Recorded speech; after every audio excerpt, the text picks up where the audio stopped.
My name is Jamie Hildebrand, and I am a nursing faculty member at College of St. Mary and also a doctoral student here at the college. Today I'm going to talk about technology integration into nursing curriculum and how leadership plays a role in that process.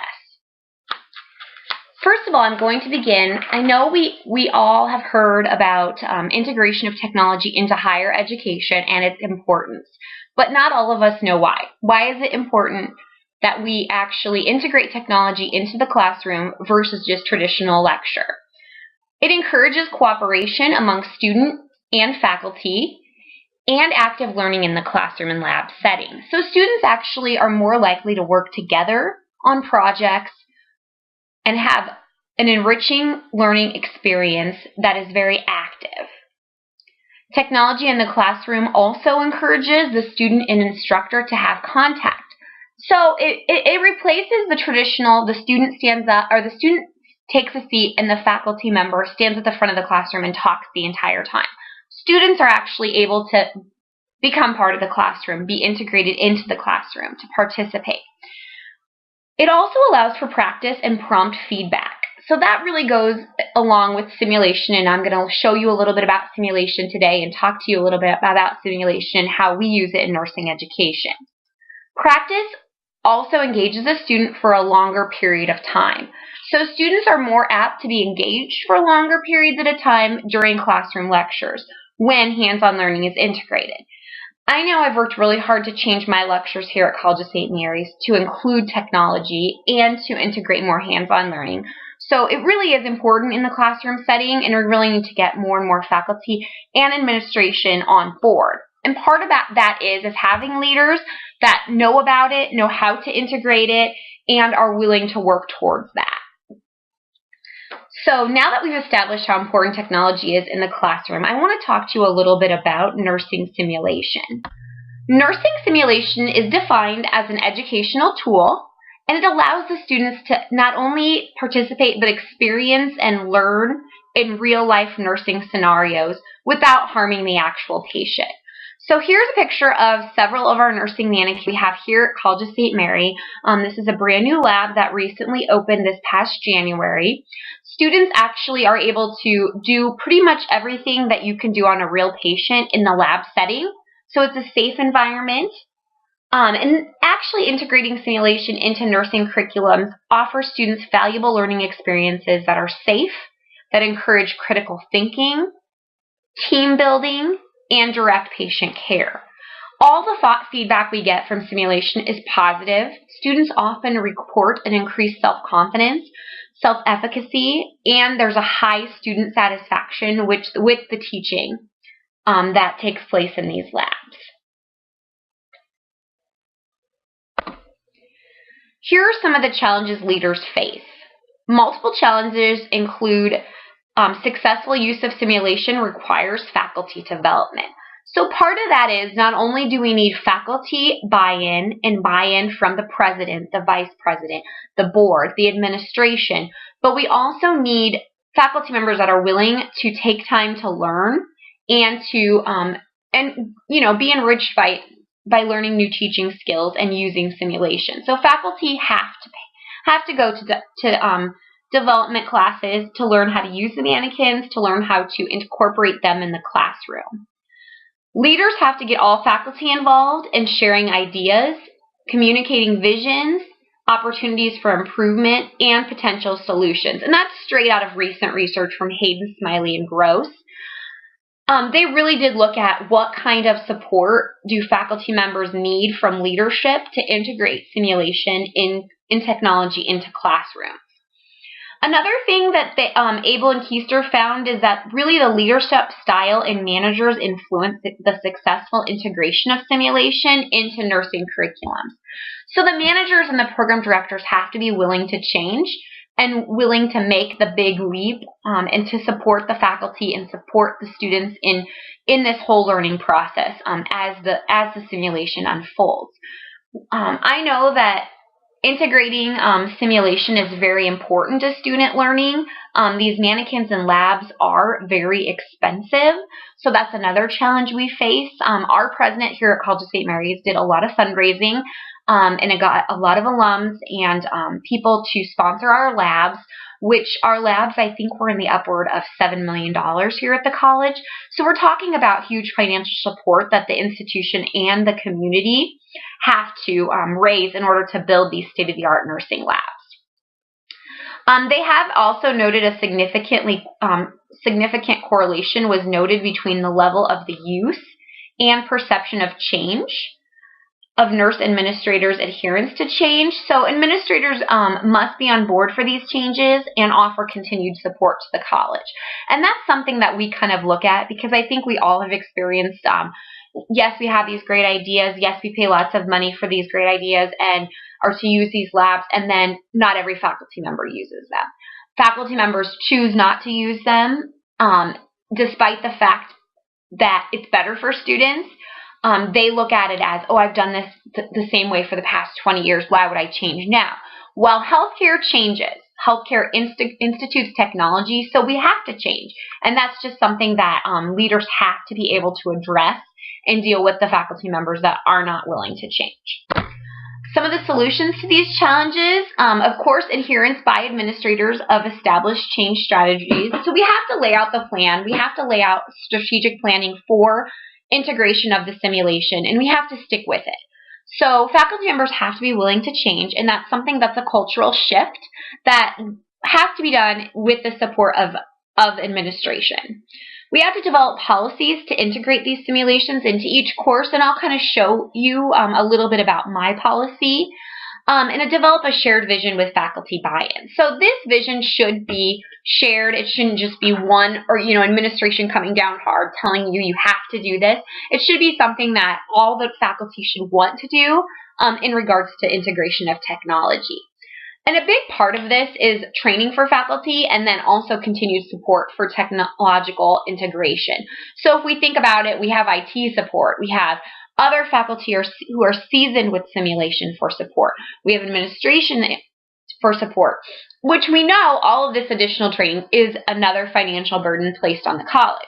So the thing that we want to look at is, do they increase student outcomes, which a majority of the research I've read, which is moving towards my dissertation topic, says yes, using simulation as a teaching tool does increase the students' performance at the bedside with actual patients. So it's worth it. And again, faculty need to be open to changing. And if not, the administration really needs to explore why these faculty members are resistant to change and work with them on a one-on-one basis. Here are just some general guidelines for leaders to integrate technology. This all comes from our textbook with Diamond. First of all, what do you want to achieve? So we have to develop strong missions, mission statements, visions, a purpose, a timeline for integration, and explore the risks. What's going to happen if this fails? What's going to happen if we don't get enough money? How are we going to teach administration or present our case to administration that this is something that's important and that we need to raise money, which this has all been done at College of St. Mary's, and I was not a part of this part, but I hope to be in the future with other projects in regards to the leadership with integration of technology. We have to ensure access, so establish minimum levels of access. We have to look at hardware. We have to look at computer software. In our case, we looked at lab space, simulation, different simulation models, classroom sizes. All of those things, there was lots of strategic planning behind it. And this is something that has to be done very carefully to ensure accuracy. We have to ensure that students have access and faculty. So we have to have it there. We have to consider the faculty comfort level as well as student comfort level and how we continually grow as we integrate this technology. We have to plan for problems, and prior to that is we're going to consider usage. When are we going to use it? How long are we going to use it for? How is it going to be integrated into the classroom or syllabi? Know that there's going to be problems. With everything that's brand new that's unfolded, there's going to be hiccups in the road. with our simulation lab that we unveiled in January in our nursing department, we had a lot of little glitches that I think not everybody knew about, but the faculty that were behind the scenes working on it daily, especially our lab coordinator, knew about, how hard it was and how we have to just kind of streamline those problems and tackle them as they come up. But I think if leaders know that there's going to be some problems, they can kind of foresee that. So they have to determine current use of technology and set plausible goals. So this isn't something that's going to happen overnight. It's going to take a while to unfold. This will save you from making mistakes in purchasing. How are we going to get the money? So establish criteria and resource allocation for it, as well as being credible. So maintaining a balance of being credible, letting the public and other institutions know why that this integration is needed, which we did a great job of that and unfolding it into the media. And part of this is portfolioing strategies and sharing them with others. So you have to be honest and upfront. Here's an example of my policy guidelines. I'm not going to read them to you directly because of time constraints, but again, I set some guidelines up because we currently don't have any in our curriculum for the usage. And what we see, some faculty use it all the time, others don't. And I think that we need some sort of guidelines that encourages each course for consistency to integrate simulation. So all of this includes, the coordinators taking responsibility for their course, how many hours they should use simulation versus traditional classroom, 8-hour mandatory simulation training courses as well. And I said mandatory, which I know not everybody likes, but in this case, when you spend $7 million on a lab, I think that faculty should be expected to all know how to use it. I just think that that's something that, from a leadership perspective, if you talk to my boss, if you talk to other leaders at nursing colleges that have simulation, it's something that it is expected to be used. And evaluation tools are done too, are part of this policy at the very end of these simulation activities. Here's an example of my checklist. You guys can read it yourselves, but it's just something very specific that faculty members fill out each semester in regards to their course, and they work with the lab coordinator to integrate this into their classroom. So this is just a checklist kind of saying, okay, what are you going to need in the lab? What are you going to use it for? That sort of thing. It describes the planned activity, the debriefing questions. So how are you going to integrate this into your course, and what assistance do you need from the lab, including a list of equipment that the faculty would need, as well as any extra hands they're going to need to run the sims. So I feel it's imperative for leaders to support the integration of technology in the classroom. It starts from the leadership and works its way down. Their learning style, their management style directly influences integration of technology into the classroom.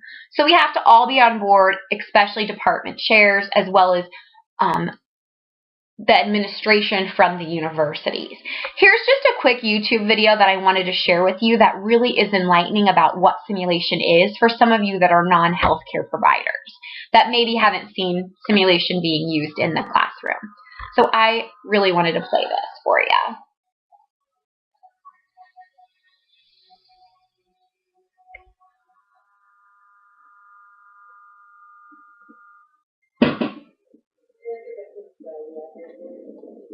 Critical care and the last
here are my resources, and I have a lot more. If you would like any more information about simulation, I have a lot more of those. I also included my Clemson video clip here. Please let me know if you have any further questions. I'm really excited to hear the feedback you have to offer me. I've enjoyed this class, and I think that as a future nurse leader, I really will think differently about leadership and how to integrate technology into the classroom.